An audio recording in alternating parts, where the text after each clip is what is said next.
Assalamualaikum, halo semuanya, selamat datang di channel Pena Mekanik. Di video ini, saya akan coba ngerakit baterai 12 volt, isinya 6 sel. Dulu banget, ini sudah pernah saya review, walaupun reviewnya pada waktu itu belum all out. Jadi cuma tak bongkar, tak tes RPM gitu saja. Dan setelah beberapa tahun, selnya drop, sudah mati dia.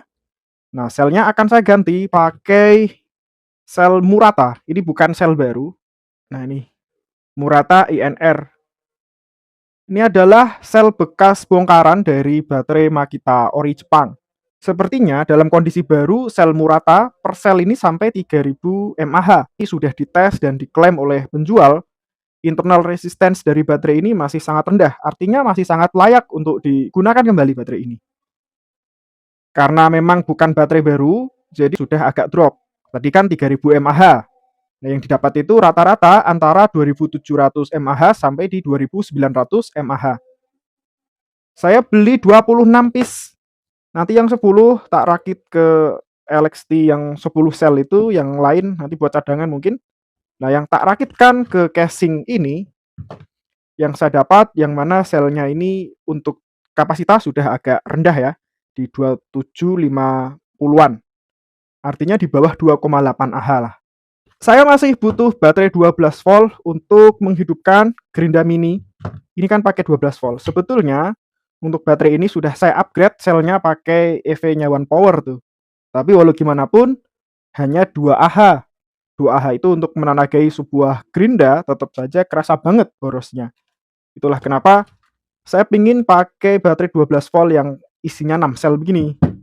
Saya pingin juga untuk selnya itu lebih dari 2 Ah kan. Alhamdulillah ada yang jual nih. Walaupun bekas, tapi insya Allah masih bagus. Baterai-baterai ini belum saya tes untuk kapasitas. Jadi pas kemarin datang baru tak tes untuk tegangan. Nah, sekarang kita lepas dulu. Lepas ini gimana ini? Agak sulit cuy.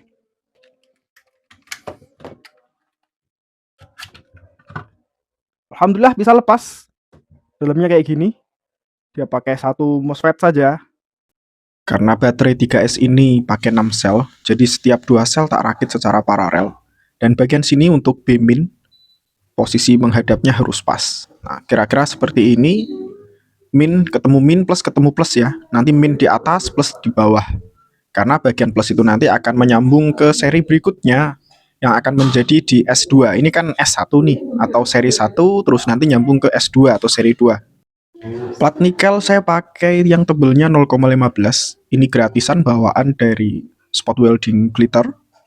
Karena tebel ya, nggak bisa pakai gunting biasa, jadi saya pakai gunting baja ringan untuk memotongnya biar lebih mudah juga. Panjangnya kita sesuaikan dulu, jadi nggak boleh kependekan, tapi juga nggak boleh terlalu panjang. Yang pas lah ya. Enak kan kalau guntingnya pakai gunting baja ringan. Untuk awal ini saya pakai satu tag dulu. Nanti setelah sesuai baru saya dobelin biar 4 titik gitu. Ini kan secara otomatis hanya 2 titik ya. Hasilnya kayak gini rekan-rekan. Nah, ini bagian sini sudah tak kasih tambahan dikit untuk masuk ke lubang B-min yang ada di BMS. Nah, itu ke bawah, ini plus. Nanti saya juga jadikan satu, karena modul rakitannya kan paralel. Posisinya tak taruh sebelah sini ya, untuk menyesuaikan titik-titik positif negatifnya tuh. Kemudian untuk S2, posisinya seperti ini. Dua ini kutubnya sama. Bagian atas ini min, karena ibarat kata ini kan S1. Terus lanjut ke bawah sini, nah ini plus di bagian sini. Nanti lanjut ke bagian sono lagi, tinggal satu lubang itu. Satu sel ini akan taruh di atas. Sudah saya pasangkan plat nikel panjang. Posisinya saya gabungkan ke sini. Rekan-rekan bisa lihat, itu kan min bagian atas ya ke bawah. Terus nyambung ke sini. Ini S1. Ini S2, nyambung ke sini. Nah, ini kan sendirian tuh. Baterai yang sendirian ini, gatoknya atau pasangannya ada di atas ini. Nah, itu akan nyambung ke sini. Maka platnya panjang, pakai plat nikel panjang. Yang atas ini negatif ya.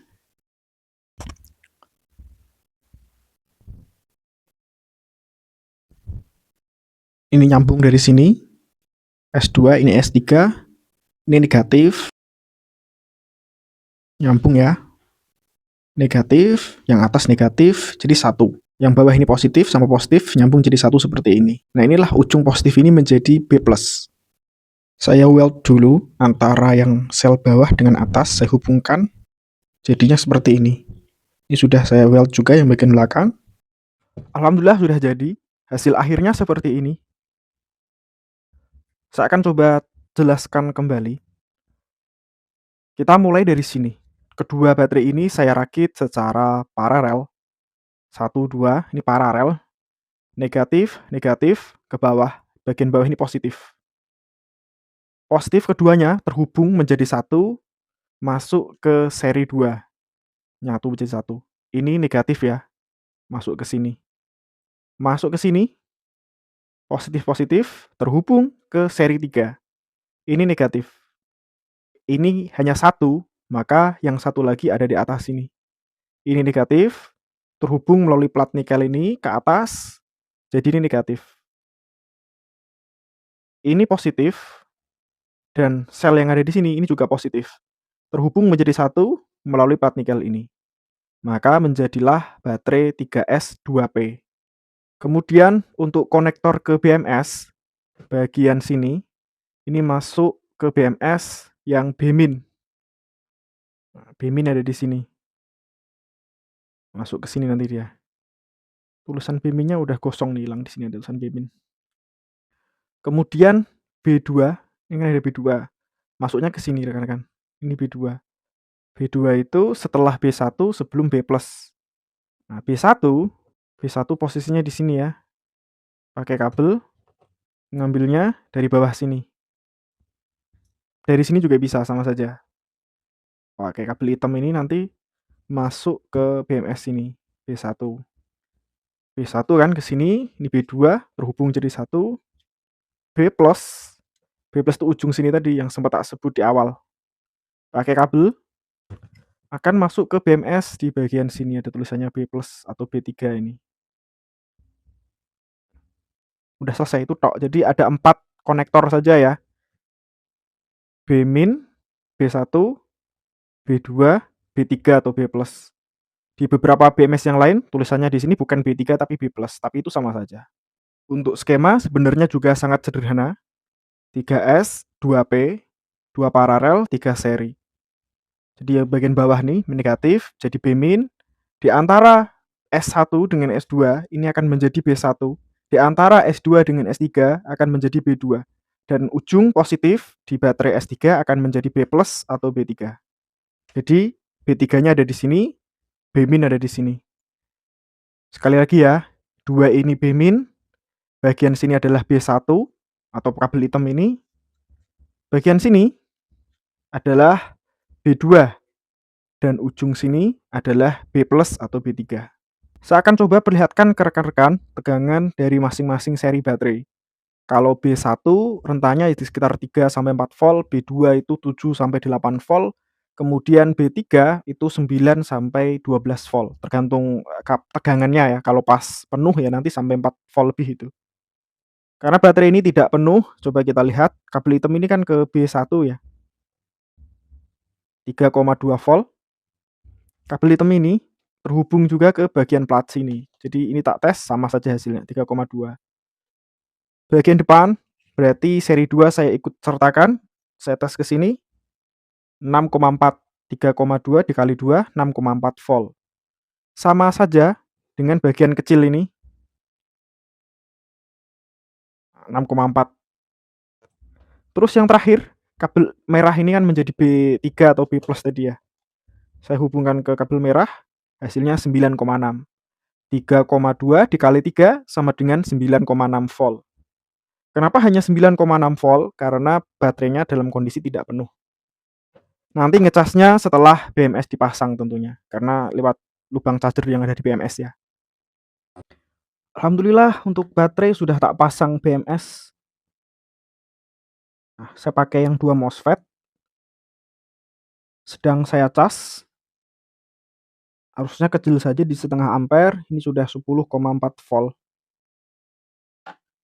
Kalau rekan-rekan yang bertanya, kenapa ini 0%? Karena wattmeter ini tak setting untuk LXT yang 5S, sementara baterai ini kan 3S. Jadi ya di sini terdeteksi 0%. Itu hanya penampil tegangan saja, nggak penting ya. Yang penting di sini voltase dan current-nya ini. Kita tunggu sampai penuh ya. The next day. Alhamdulillah akhirnya penuh juga. BTW, karena saya nggak punya charger 12 volt, jadi saya cas pakai charger 16 volt. Apakah itu tidak masalah? Selama ini alhamdulillah nggak ada masalah ya. Nanti yang melakukan cut off itu bukan chargernya tapi BMS. Inilah pentingnya BMS di baterai.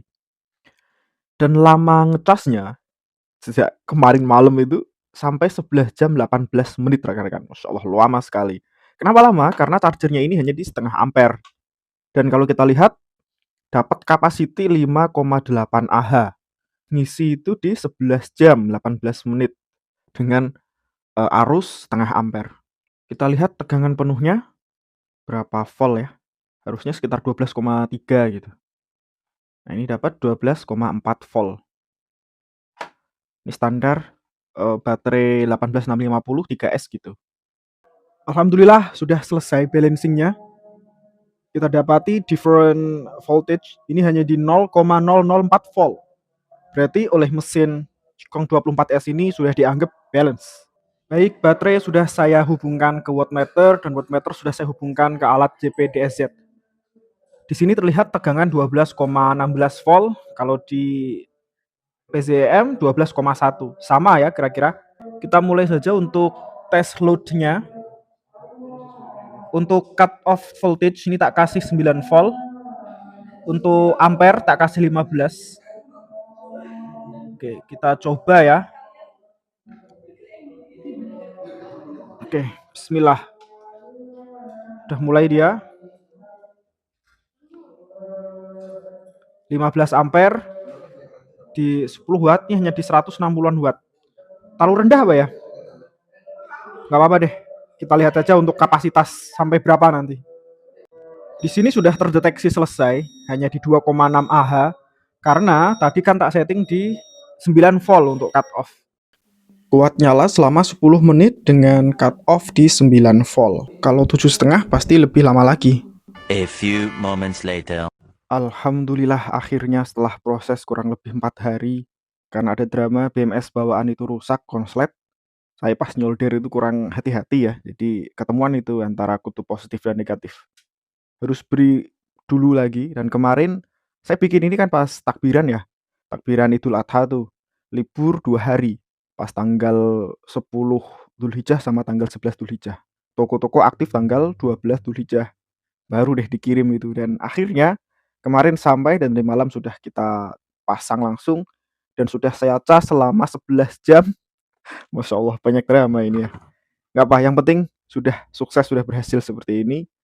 Terakhir kita pasang ke casing. Saya tes RPM dulu mungkin.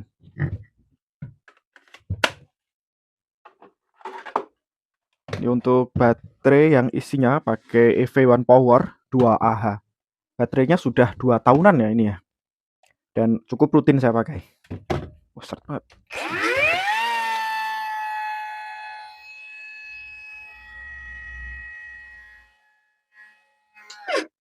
12.716 RPM.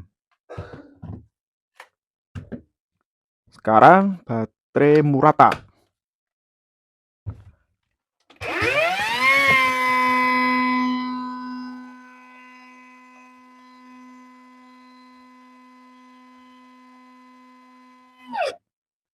(15.186 RPM). Cukup drastis naiknya. Dan BTW mungkin ada yang nyangka kalau baterainya tidak dalam kondisi penuh. Kita tes saja. Yang Murata tidak kelihatan. 12,5 volt. Yang One Power 12,5 volt, sama. Di tegangan yang sama. Karena sebelumnya sudah saya cas penuh sebelum pengambilan gambar ini. Kita tes untuk beban Gerinda Mini cordless brushless ini tanpa beban itu berapa watt, berapa ampere. Nanti ampere itu yang saya gunakan untuk nge-discharge baterainya. Bismillah, sulit.